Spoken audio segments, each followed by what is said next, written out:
हर महान कहानी का एक दुखद अंत होता है और हड़प्पा की कहानी भी कुछ इसी प्रकार से थी।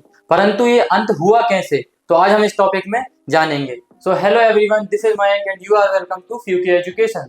सो आज का हमारा टॉपिक है the end of the civilization और the end of the Harappa civilization, कि हड़प्पा सिविलाइजेशन का अंत हुआ कैसे, उसका डिक्लाइन हुआ कैसे, आज के टॉपिक में हम ये जानेंगे। So the end of the civilization. There is evidence that by 1800 BC, most of the mature Harappan sites in regions such as Cholistan have been abandoned. तो चोलिस्तान के क्षेत्र में बहुत सारी हड़प्पा की जो साइट थी वो 1800 BC आते आते नष्ट हो गई थी या खाली हो गई थी। कब तक? 1800 BC लगभग। इस समय पे जो मैच्योर हड़प्पन की साइट्स होती थी चोलिस्तान वाले रीजन से अबेंडन हो गई थी या नष्ट हो गई थी। Simultaneously there was an expansion of population into new settlements, और धीरे धीरे नए सेटलमेंट्स वगैरह या नई साइट्स वगैरह पे वहां पे पॉपुलेशन वगैरह का एक्सपांशन होने लगा या माइग्रेशन होने लगा, जैसे कि उत्तर प्रदेश, हरियाणा, गुजरात। तो जैसा कि हम देखते हैं कि गुजरात, हरियाणा और उत्तर प्रदेश में भी बहुत सारी साइट्स हमें प्राप्त हुई है। तो धीरे धीरे हड़प्पा के जो नॉर्थ वेस्टर्न रीजन है वहां से लोग या तो माइग्रेट करने लगे या यहाँ पे पॉपुलेशन का इमरजेंस गुजरात, हरियाणा और उत्तर प्रदेश वाले रीजन में होने लगा। So in the few Harappan sites that continued to be occupied after 1900 BC, और कुछ हड़प्पन साइट जो 1900 BC तक भी उपलब्ध थी, there appears to be have been transformation of material culture, और वहां के भी मटेरियल कल्चर में भी कहीं ना कहीं परिवर्तन देखने को हमको मिलता है। marked by the disappearance, क्या? disappearance of the distinctive artifacts of the civilization। क्या क्या distinctive artifacts थे? weights, seals, special beads। तो जो बीड्स वगैरह होते, बांट, मोहरे, और जो बीड्स और जो मनके हुआ करते थे, ये हड़प्पा सभ्यता के बहुत स्पेशल या यूनिक आर्टिफैक्ट्स हुआ करते थे। तो कहीं ना कहीं ये सब भी, ये जितने भी प्रकार की वस्तुएं या जितने ऑब्जेक्ट थे, ये भी हड़प्पा सभ्यता से गायब होने लगे, डिसअपियर होने लगे या विलुप्त होने लगे। कब तक? 1900 BC आते हड़प्पा के रीजन से। और कुछ लोग एक्सपांशन, मतलब कहाँ पे देखने को मिला हमें? गुजरात, हरियाणा और उत्तर प्रदेश के क्षेत्र में पॉपुलेशन का एक्सपांशन देखने को मिला। ये हड़प्पा सभ्यता की ज्यादातर पॉपुलेशन एक जगह से दूसरी जगह माइग्रेट करने लगी होगी। So writing long distance trade and craft specialization has also disappeared। तो राइटिंग जो हमने स्क्रिप्ट वगैरह देखी वो भी कहीं ना कहीं गायब होने लगी। जो लॉन्ग डिस्टेंस ट्रेड, जो दूर दराज के क्षेत्रों से हमारा व्यापार चल रहा था, कहीं ना कहीं ये भी गायब होने लगा। और क्राफ्ट स्पेशलाइजेशन, जो शिल्प कला उस समय की थी, वह भी कहीं ना कहीं डिसअपियर होने लगी या विलुप्त होने लगी या गायब हो गई उस समय से। In general far fewer material were used to make fewer thing, और कुछ ही ऑब्जेक्ट ऐसे बचे जिनसे कुछ छोटी छोटी उपयोग की वस्तुएं बनाई जाने लगी।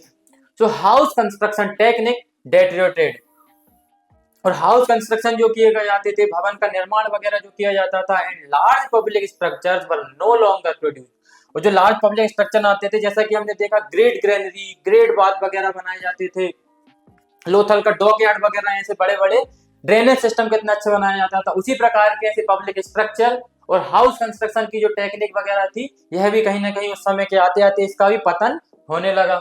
तो आगे देखते हैं, overall artifacts and settlements indicate a rural way of life in what are called late Harappan और सक्सेसर कल्चर। जैसा कि हमने प्रारंभ में देखा था कि हड़प्पा सभ्यता को हमने 3 पार्ट्स में डिवाइड किया था, अर्ली हड़प्पा, मैच्योर हड़प्पा और लेटर हड़प्पा। अर्ली हड़प्पा समय पे हमने देखा कि उस समय की सोसाइटी किस प्रकार की हुआ करती थी, रूरल सोसाइटी हुआ करती थी। कहीं ना कहीं वह लोग डेवलप कर रहे थे एक अर्बन फेज के रूप में। उसके बाद हम देखते हैं कि मैच्योर हड़प्पन फेज में जब हम एंटर करते हैं तो वहां की सोसाइटी ज्यादा डेवलप्ड देखने को हमको मिलती है।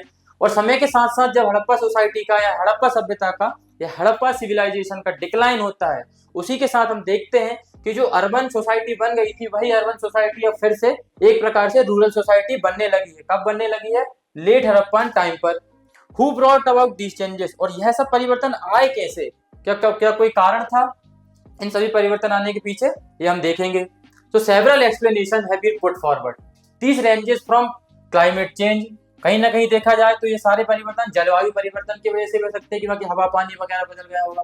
डिफॉरेस्टेशन, जंगल वगैरह काट दिए गए होंगे, जैसा कि हम वर्तमान में भी आज बड़ी बड़ी बिल्डिंगें बनाने में लगे हैं जंगलों को काटकर। तो कहीं ना कहीं ऐसा भी हो सकता है कि भविष्य में हमारी जो वर्तमान की सभ्यता है वह भी नष्ट हो जाएगी। एक्सेसिव फ्लड, बाढ़ आ जाने के कारण, द शिफ्टिंग एंड और drawing up of river, river वगैरह जो नदियां वगैरह थी उनका सूख जाना या उनका अपना कोर्स वगैरह कुछ शिफ्ट कर लेना। And to over use of the landscape, और जो जमीन है जो मिट्टी है इसका कुछ ज्यादा प्रकार से उपयोग कर लेना। जहाँ की आज वर्तमान में भी हम खेती बाड़ी वगैरह जो कर रहे हैं तो अनेकों प्रकार के रासायनिक पदार्थों का उपयोग हम उसमें कर रहे हैं, केमिकल्स, फर्टिलाइजर्स, पेस्टिसाइड्स का उपयोग हम कर रहे हैं, जो कहीं ना कहीं हमारी जमीन की जो उर्वरकता है, जो फर्टिलाइजेशन है, उसको कम कर रही है।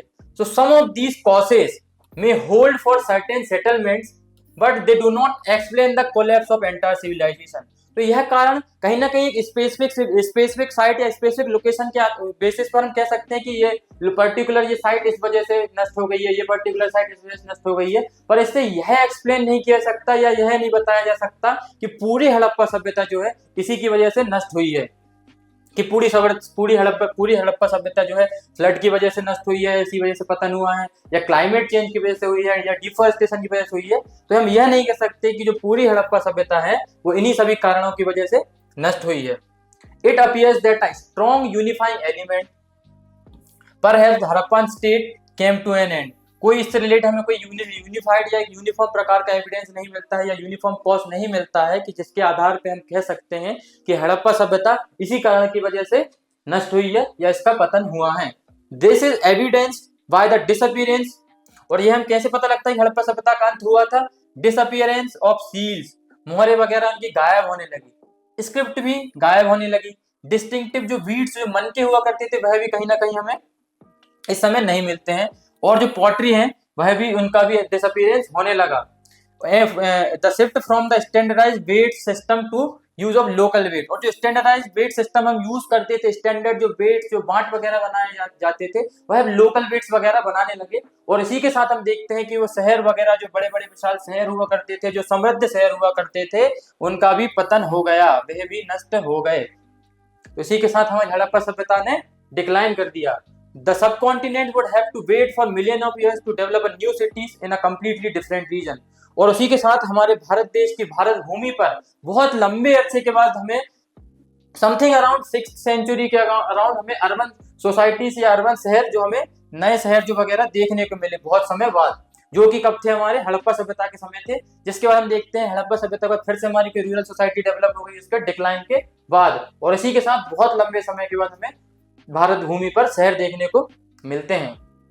तो जैसा कि हम देखते हैं areas of late Harappan occupation, कुछ कुछ क्षेत्र है लेट हड़प्पन के रीजन में, जैसा कि हमने देखा कि हड़प्पा वाले ये वाले नॉर्थ वेस्टर्न रीजन पे हमारी साइट्स वगैरह फैली हुई थी, पर समय के साथ साथ क्या हुई, ये सारी साइट्स वगैरह हरियाणा वाले रीजन में, यहाँ यूपी वाले रीजन में, यहाँ गुजरात वाले रीजन में, सारी की सारी साइट्स से पॉपुलेशन का एक्सपांशन होने लगा, ये सारी साइट्स यहीं पर माइग्रेट कर गई। तो आगे देखते हैं एविडेंस ऑफ इन्वेजन। तो एक थ्योरी वगैरह भी इससे रिलेटेड है, हड़प्पा सभ्यता का डिक्लाइन होने के पीछे भी एक थ्योरी दी गई है, जैसे हम आर्यन इन्वेजन थ्योरी बोलते हैं या आर्यन माइग्रेशन थ्योरी वगैरह भी हम इसे बोलते हैं। So Deadman Lane is a narrow alley veering from 3 to 6 feet in width at the point where land turns westward, part of the skull and the bones of the thorax and the upper arm of an adult were discovered, all in very friable condition at the depth of the 4 to 1 inch. The body lay on its back diagonally across the lane 15 inches to the west were few fragments of the tiny skull. These remains have been named owes its name। So हमें एक dead man लेन मिलती है कहाँ? हड़प्पा सभ्यता में, जिसके आधार पे हम यह कह सकते हैं कि वहां पे भी कहीं ना कहीं बहुत बड़ा कोई आक्रमण हुआ होगा या वॉर वगैरह हुआ होगा। सो 16 स्केलेटन ऑफ द पीपल, तो 16 कंकाल मिलते हैं हमें। कहाँ से मिलते हैं? ये हमें मोहनजोदड़ो से मिलते हैं। Much later in 1947। अब ये देखते हैं हम 1947 के बाद REM Wheeler then director general of ASI. तो रैम व्हीलर थे, व्हीलर ने क्या डायरेक्टर जनरल ऑफ एएसआई बने, tried to correlate these archaeological evidences with that of the Rigveda. तो इन्होंने क्या किया, इसका रिलेशन किससे बताया? जो आर्कियोलॉजिकल हड़प्पा सभ्यता के जो एविडेंस थे इनका संबंध इन्होंने बताया ऋग्वेद में। ऋग्वेद के जो टेक्स्ट वगैरह इनसे पढ़े, इनको पढ़ने के बाद इनका संबंध उससे बताया। जैसा कि हम देखते हैं कि आर्यंस के जो वॉर गॉड हुआ करते थे इंद्र, जिन्हें हम पुरंदर भी बोलते थे, जो डिस्ट्रॉयर ऑफ फोर्ट कहलाते थे। तो कहीं ना कहीं हमारे व्हीलर बोलते हैं कि इसके लिए जो हड़प्पा सभ्यता का जो डिक्लाइन हुआ है, क्योंकि हम देखते हैं कि हड़प्पा सभ्यता के जस्ट बाद जो देखते हैं वो हमारा ऋग्वेदिक काल का आना शुरू हो जाता है। तो उसी के आधार पे हम बोलते हैं कि जो आर्यन लोग जब हमारे भारत देश में आए तो आर्यन के जो वॉर गॉड होते थे इंद्र, शायद कहीं ना कहीं उन्हीं के द्वारा हड़प्पा सभ्यता का डिक्लाइन कर दिया गया। उसके बाद हम देखते हैं 1960 the evidence of the massacre in Mohenjodaro was questioned by an archaeological named George Dales. He demonstrated that skeletons found at the site did not belong to the same period। तो उन्होंने बोला कि जो स्केलेटन्स मिले हैं वो एक ही पीरियड से संबंधित नहीं है, ये अलग अलग पीरियड से संबंधित है। तो जिसके आधार पे हम यह नहीं कह सकते कि जो हमें डेडमैन लैंड में जितने भी बॉडीज वगैरह या हमें जो स्केलेटन्स वगैरह मिले हैं वो सभी एक ही समय के हैं। तो हमारे कौन जॉर्ज डेल्स बताते हैं कि ये अलग अलग समय से संबंधित है। उसके बाद हम आगे देखते हैं, as you can see a careful reexamination data can we sometimes led to reversal of earlier interpretations. In this respect, it is necessary to mention the recent archaeogenetics. Archaeogenetics क्या होता है? Study of genetics of the ancient people. उनके DNA को study करके आर्कियोजेनेटिक्स जो क्या है, study of DNA of the ancient people, उसमें क्या जाता है उनके पुराने लोगों के डीएनए वगैरह को स्टडी करके उसके आधार पे अपनी थ्योरीज वगैरह दी जाती है। तो ये आर्कियोजेनेटिक्स की स्टडी वगैरह के आधार पे राखीगढ़ी में क्या हुआ, एक राखीगढ़ी में रिसर्च वगैरह की गई, तो जिसमें हम देखते हैं in order to study the genetic history of the Harappan, DNA was extracted from the skeletal remains excavated at Rakhigarhi. This research was carried out by the Deccan College deemed University, Pune in collaboration with the Central College. The analysis of the data indicates that the Harappan are the indigenous people of the region. तो हड़प्पा सभ्यता में इस जो research वगैरह हुई थी, इसके आधार पर यह देखा गया कि हड़प्पा सभ्यता में कहीं कोई दूसरे लोगों ने आकर आक्रमण नहीं किया, कोई दूसरे लोग आकर हड़प्पा सभ्यता में नहीं बसे, बल्कि उस डीएनए के आधार पर यह देखा गया कि हाँ आज से लेकर और वर्तमान से लेकर जो हड़प्पा सभ्यता के पहले भी 10,000 साल तक के जो डीएनए इन दोनों का कंपेयर किया और देखा गया कि ये डीएनए में कहीं ना कहीं समानता है। तो यह अगर डीएनए और कोई आक्रमण वगैरह हुआ होता तो यहाँ पे जो हड्डियां मिली हैं और हड्डियों से जो डीएनए प्राप्त हुआ है, तो कहीं ना कहीं उससे हम यह कह सकते थे कि ये डीएनए है जो किसी बाहर के लोगों का होगा, परंतु हमें जो डीएनए है उसमें समानता देखने को मिली और इसी समानता के आधार पर हम कह सकते हैं कि जो यहाँ के जो लोग हैं वो यहीं के थे, कहीं बाहर से यहाँ पे कोई भी लोग आकर नहीं बसे हैं। तो यह जो रिसर्च है इस थ्योरी को नकार देती है कि आर्यन इन्वेजन की वजह से हड़प्पा सभ्यता का डिक्लाइन नहीं हुआ है।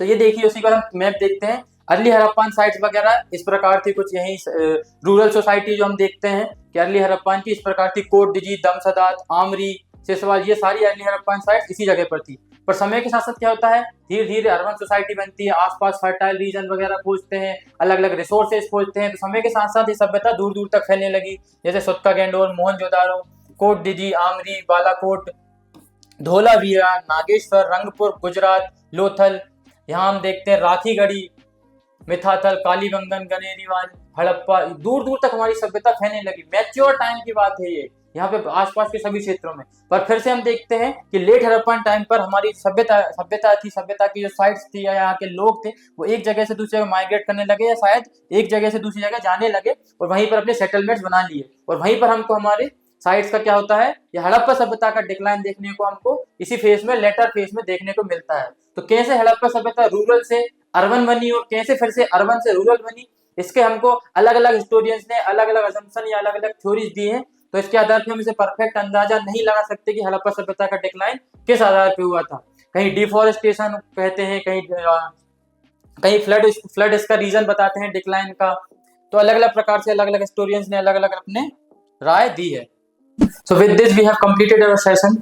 तो क्या यह जलवायु थी या बाहर से किसी का हमला हुआ था, या हड़प्पा सभ्यता के टाउन प्लानिंग या जो व्यवस्था हुआ करती थी उसने स्वयं ही अपना दम तोड़ दिया? तो यह आज भी एक अनसुलझी हुई पहेली है जो कि हम जान नहीं पाए हैं कि हड़प्पा सभ्यता का पतन हुआ कैसे। तो इसी के साथ हमारा टॉपिक आज का जो है कंप्लीट होता है। So thank you very much, and don't forget to like, share and subscribe. Thank you.